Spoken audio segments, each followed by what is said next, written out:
Tsanani na, ya mai ɗaki na, wacce nake so nake jin ta cikin rai na baki guri zauna. Saurari kalami na, ki daɗe kina burge ni, shi yasa kike kama ni. Gashi na kamu kullum baitin ki a bakina.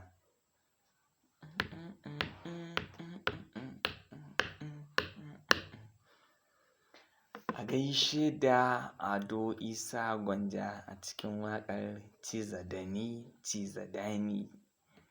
A inda yake nuna baitittuka na yabo da birgewa zuwa ga masoyiyar shi.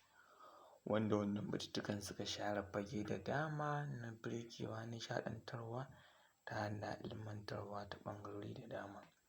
To godiya ga Ado Isa Gwanja kuma ace limamin mata sai anjima.